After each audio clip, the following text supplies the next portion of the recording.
Should have been a supermodel, right? Now let me stop. Um, Hi guys, Perla here. Welcome to my channel, Imperfectly Perfect. I know that I haven't posted probably like in about a week or so. So last week, a couple of few interesting things happened. Um, I'll get them later. I'll pause the video and look for them. I think it was either Tuesday or Wednesday. I woke up and I was like completely out of it. I was like, oh my god. So I went outside, took the dog out, and I usually always carry like my coffee mug in the morning when I take him out. I came back in and my coffee had gotten cold. So I usually set my gloves, like the ones that I used to go outside, next to the microwave when I go heat up the coffee again. And yes, I drink heated coffee like you wouldn't believe. So I go ahead and I start the microwave, and I think I was either washing my hands or something because my hands were really cold. So I think I was running hot water.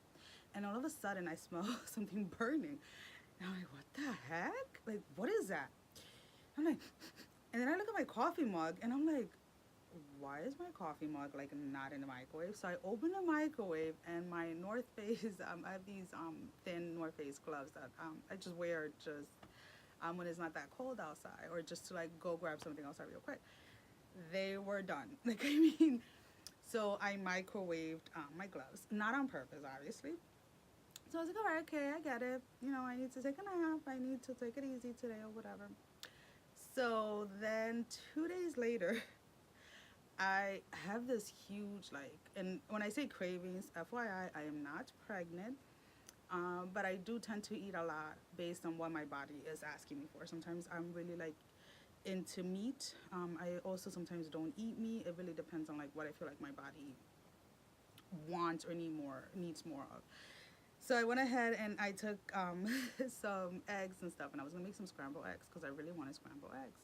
Now I always add ice cold water, and I know I say a lot, so I apologize. It just comes out. I like adding ice water, so I put some ice water on the side next to my bowl, and I'm scrambling. You know, I'm mixing my eggs, and you know, I have my onions and my peppers and all my stuff in there, and I'm like, you know, really looking forward.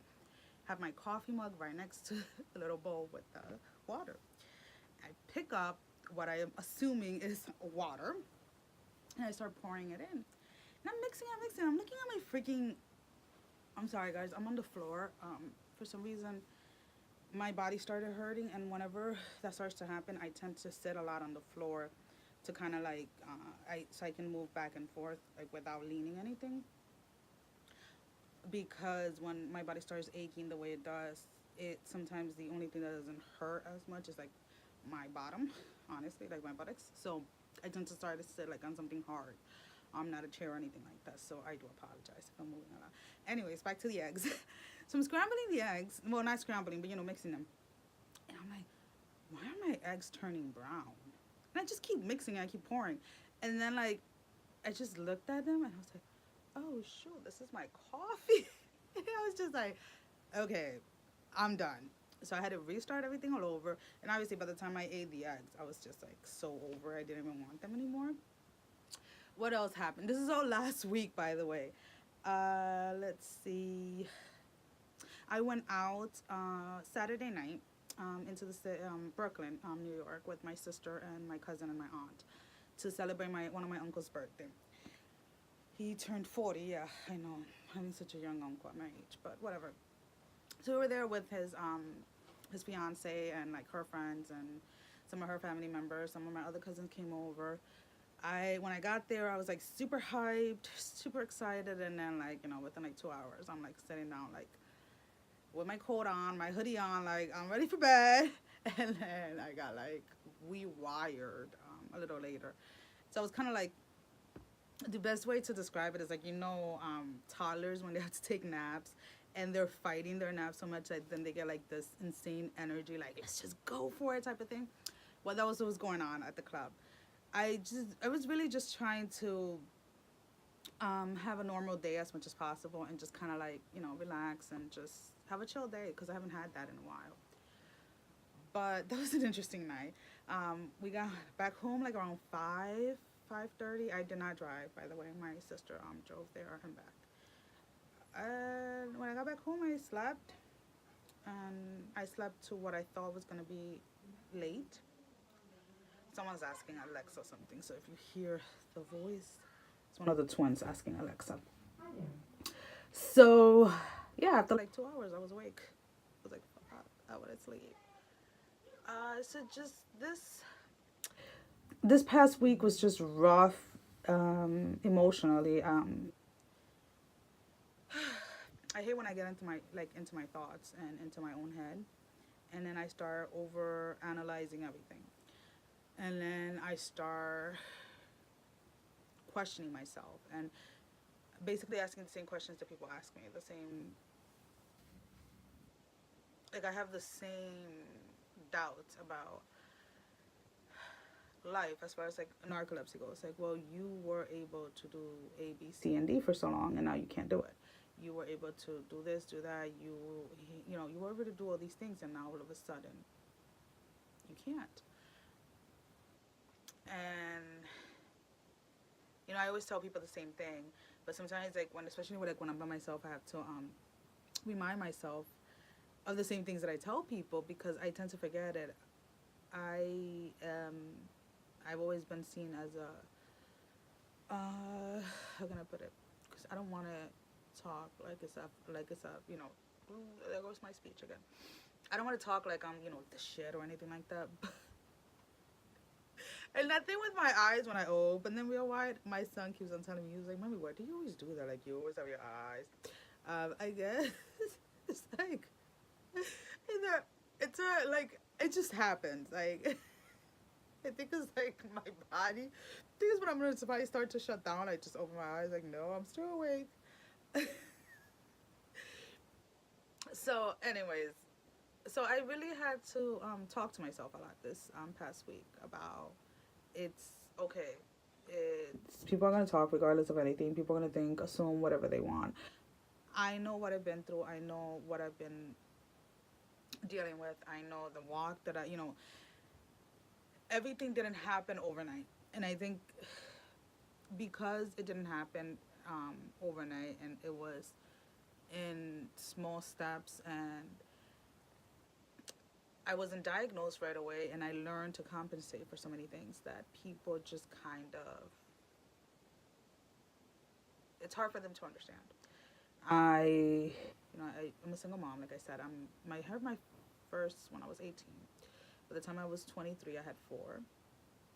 Uh, so I had three kids in 1 year because I had Derek, which is my second oldest. He's 9. I had him in January, and then I had twins that same year in November. So everything kind of happened real quick. But anyways, I've always done whatever has to be done for them. I've I've suppressed things like emotions and feelings.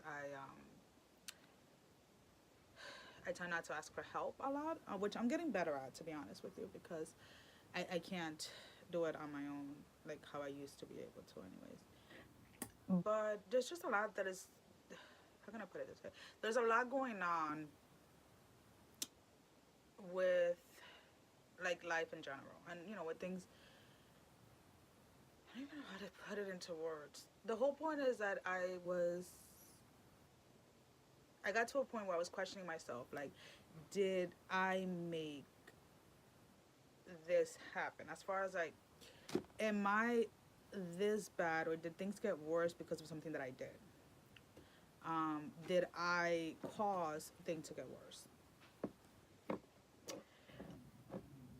And it's hard when you sit down and you think about things that you have done and how you could have made, how you could have done things differently. When I was diagnosed, I was 29. Yeah, 29. Narcolepsy was the furthest thing from my mind because I honestly, during that period of time, I was having a lot of, I guess, sleep attacks that allow me to continue with automatic behaviors. So according to me, I wasn't sleeping. I would go like what, like 36 hours, 42 hours without any sleep. My brain was like on overdrive. And I wear a Fitbit because I like to just, back then I was going really hard with my workouts as well. And I was just monitoring everything. And I stopped wearing my Fitbit, I remember, because it was telling me that I was sleeping. And I'm like, no, it wasn't. I was sitting up. I was doing this. I was doing that. Whatever. Long story short. After 3 months of being diagnosed, I was told by the doctor that diagnosed me that he was going to put me on, he was going to start the process for disability. I flipped out on him. I was like, you're crazy. How are you going to give up after 3 months and blah, blah, blah, blah. And, I just kind of went off and off and on and on and on. And I decided to get another doctor, which I did. And she's amazing. Not even going to lie. Sometimes I get frustrated because I see how many people have doctors that are supposed to be their doctors, like, their sleep specialists, and are telling them things that if you were a real, like, sleep specialist, you wouldn't even say. Like, it wouldn't even come out of your fucking mouth. Even if you were a freaking doctor, let's just put it that way. And she's awesome. And we have been through a lot, like, as far as, different medications and everything. And she has always been willing to try new things, except for now. We're just kind of like at a standstill with everything. But I remember when I first met her, and I took over my paperwork and I told her everything. And I guess I was talking like like how I am now. And she told me, she was like, what do you want me to do? And I was like, well, I kind of really want you to fix it. And she kind of like laughed, like, I can't fix it. Like, okay, so can we just, get me on that track where I have to be, because I have things that I have to do. I got to work, I got kids, I got this, I got that. Like, I have my entire life ahead of me. So she was honest. She was like, because of all the reactions that I was having to medication, and because I've had basically every single symptom since I was probably like around, as far as I can remember, since I was like about 4.5, 5. But they were all scattered. So, I dealt with like hallucination for a period of time. I dealt with the sleep paralysis. So like the cataplexy, like everything was there, but everything wasn't coming at the same time, if that makes any sense. So by the time I was diagnosed, everything was coming all at once. I remember one day I was in so much pain. I had a terrible headache. And I'm like, okay, two things are going to happen. I'm going to either die. And I mean, this is prior to being diagnosed. I'm either going to die because I'm going to, like, either have a brain tumor or something is going on. Because the pain is always, like, in the back of my head, like, in my base. It's what they call, like, a stress headache or whatever. And I'm going to end up in a psych ward, because at this point, like I said, I was not diagnosed and I was having all these things happening and I just couldn't figure out, what was going on. And when, after, like, meeting her and talking to her and letting her know, like, everything that happened, she told me, she was like, I'm going to give you a year. She was like, in this year, we will try everything and anything. But the year is basically for you to prepare yourself. Like, okay. She's like, mentally and emotionally to accept that you're going to have to go on disability. And I was like, okay. Of course, I took that year. I worked twice as hard. I exercised twice as hard. I did everything to the extreme, because I was not ready to let go of my life. So when everything started crashing down, everything was gone at once. I fell into like a huge depression, because I couldn't accept. I still don't want to accept that I can't work. I still reach out to people from work just to talk. I still talk to everybody. Like, when I talk about, like, people talk about allergies and, oh yeah, at my job, and I'm like, okay, yeah, I don't work anymore. But so I guess all of that, um, all of those emotions and all of those things have been hunting me, you can say. I want to go back to work. I'm not. I don't feel like I was meant to sleep. I would usually go like on. I used to work overnights at one point, and I used to love it because I used to live off of naps. I think that's another reason why it took so long to diagnose, because I used to work 11 to 7. So with having insomnia, which I didn't know I had at the time, that comes with, narcolepsy, which a lot of people don't know. Working overnights was pretty amazing. But so I really don't even know why. What's the point of this video? I know we started off with me microwaving my gloves. And then we went into like my emotions and stuff. But that's basically it. I had a rough week, and it wasn't that I didn't want to make a video or anything like that. It was just I couldn't. No, I couldn't. I just didn't want to fucking do anything. I just wanted to lay in bed a week, because I felt like everything that I tried to do was just going to shuts. Like I couldn't make a pot of coffee, right? I couldn't cook correctly. I was missing this, I was missing that, and I was just kind of like in one of those zones. And then the more I tried to fight it and the more I tried to do things, then the worse they just turned out. So when I have weeks like that or days or whatever, I just kind of like give into it, because if I don't, then it just kind of drags and it just lasts longer. So I guess the whole point of the video is to, you know what, sometimes you're gonna microwave your gloves, other times you're gonna have coffee, scrambled eggs. But all you can do is smile, laugh it off. A lot of people tell me like, why do I laugh so much when I talk about it? Like, how can I smile so much? The alternative is a very dark place. It's because I've been there. I'm not gonna lie. I'm not perfect by any means. I've been in the dark place. I've been in the letting the depression and the anger and everything else seep in and take over.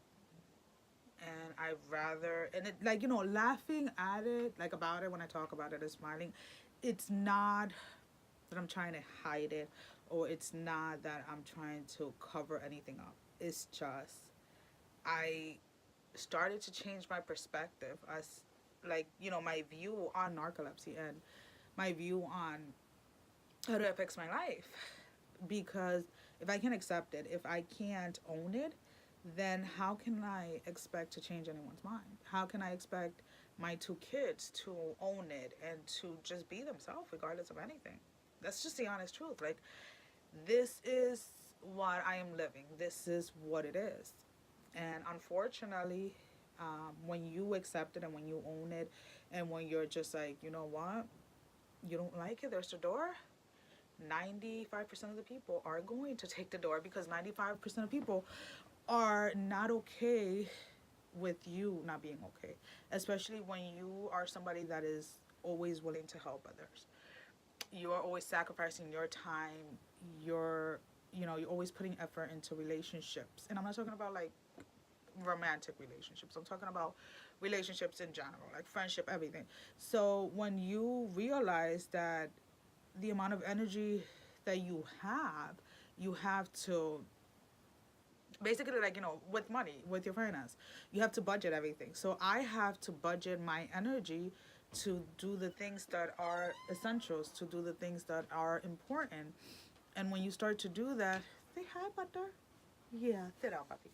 When you start to do that, people don't like it. They don't. Okay, you have to go sit, puppy. Okay, sit down. Mommy pet you. Sit down. Hold on, I'll be right there, mama. So budgeting my energy and my time has unfortunately. Okay, you need to stop. Okay? Siéntate. Siéntate, please. Go. She gonna take you outside. He said, go. Jesus gonna take you outside. He said, pipi caca. Give me a second, my doggy. Go. Open the door, mama. Go. Pipi caca. Where is you? Oh yeah. Don't kiss me in the face. Go. Go. Sorry. So when you have to talk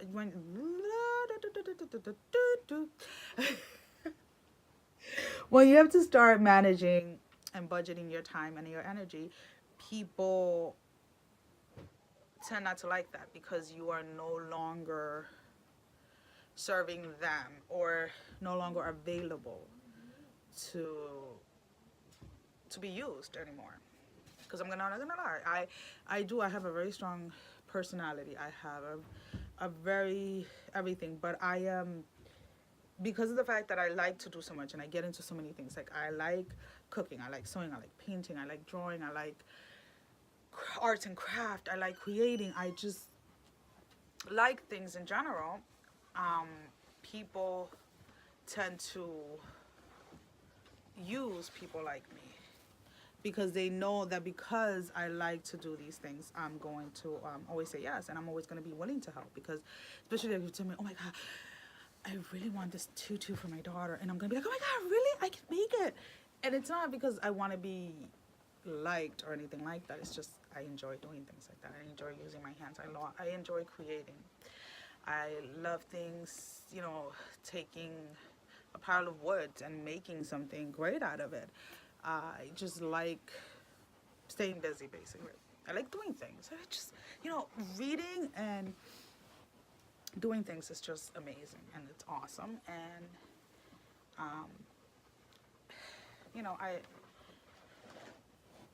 I lost a lot of people.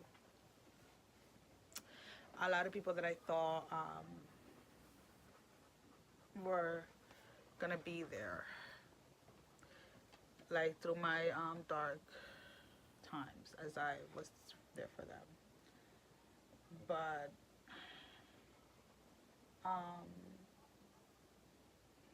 it didn't happen that way. I had to,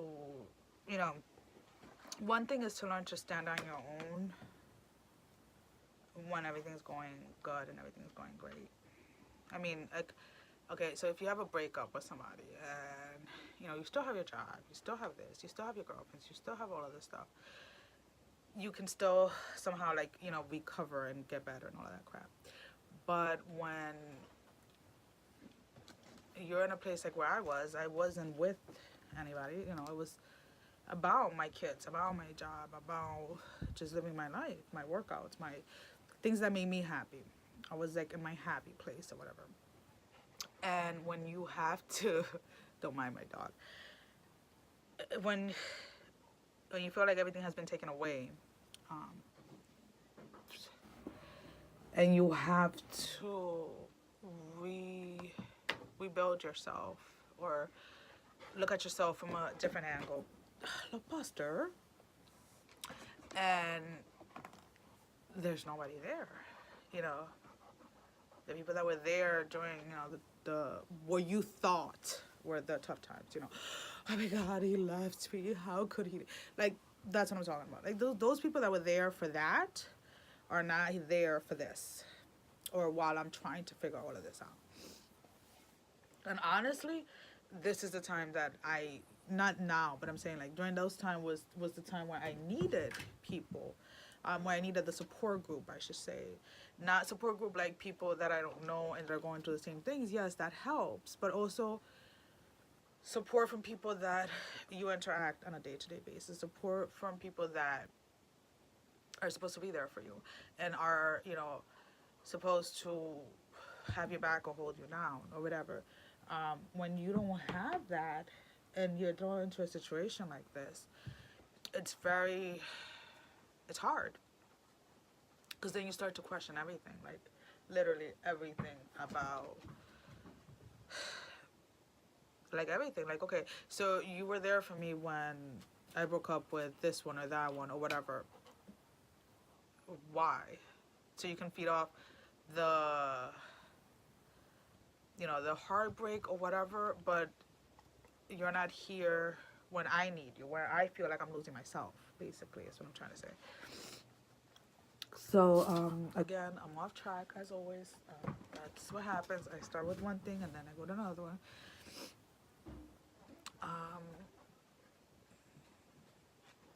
I'm gonna go because now everybody's starting to come to the room and I'm getting emotional, and I just, not today. I can't get super emotional today because my body's already hurting, and if I get into that emotional space, I'm gonna feel it later. So I guess that is the update for today. Thank you for watching.